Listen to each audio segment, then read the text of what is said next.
Yo, what is up guys? Guido here, back again with another video, and in this video I'm going to show you guys how to install or upgrade sway bar end links. Now, the stock sway bar end links that are on this car, currently mine are in pretty good condition. They're not bent, broken, or anything, but basically I'm going to be upgrading to these. These are built a lot nicer than the stock ones obviously are, and they are adjustable. So since I have the ZZPerformance lowering springs on here, the angle of the rear sway bar is kind of cockeyed compared to how it should be. So with these adjustable sway bar end links, I'll be able to adjust it and fine tune the rear sway bar exactly how I want it to be, and for there not to be any resistance on it.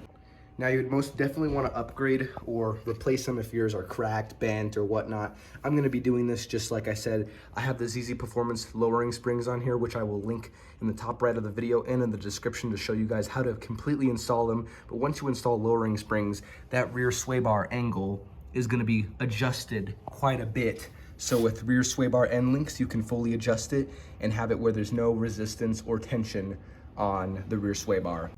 Now, I'm doing this on a 2012 Chevy Impala LS, but this video will basically work for any W-body platform car like your Chevy Luminas, your Pontiacs, you know, all that good stuff, Monte Carlos. They all are pretty much the same on the same W-body platform. So this video will basically work through all the Impalas and, like I said, W-body platforms. So let's just get straight into the video on how to install these bad boys. Now, your first step is basically just go and break all your lug nuts loose on your wheel on both sides, and then you can jack it up and fully remove them. If you jack it up now and you don't do this first, then your wheel's just gonna spin in the air and you won't be able to get them off. Now, with the lug nuts broken, you can go and jack up the vehicle. Now, with the vehicle all jacked up, completely supported on the jack stands and the jack over there, you can go and just unloosen your lug nuts and take your wheels off.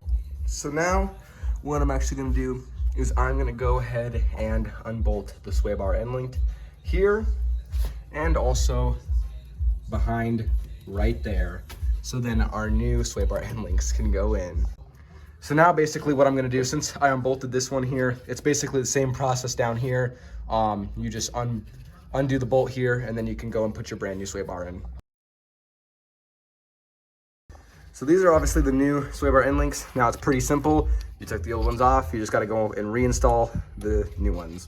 And that is how you go and install sway bar end links that are adjustable. So basically now how you're gonna adjust it, you're gonna put your wheel back on the car and you're gonna lower it down to the ground. I would recommend probably lowering it pretty abruptly to the ground, or either going for just a little cruise so you can get, you know, the suspension settled again. And then what you're gonna do is have somebody sit in the driver's seat basically to simulate your weight in the car, and you're just gonna adjust this where it's super loose and there's no resistance on it, where there's no pressure on the actual sway bar here. And once you feel, oh yeah, it's perfect, you just go and adjust the lock nuts up against it and make sure it's all tight, and boom, you're done. It's that easy. So I'm basically gonna just go and do that off camera, and yeah, that's how you install aftermarket sway bar end links on a W body car. Put your wheels on, you are good. Make sure you guys comment, like, and subscribe, and peace.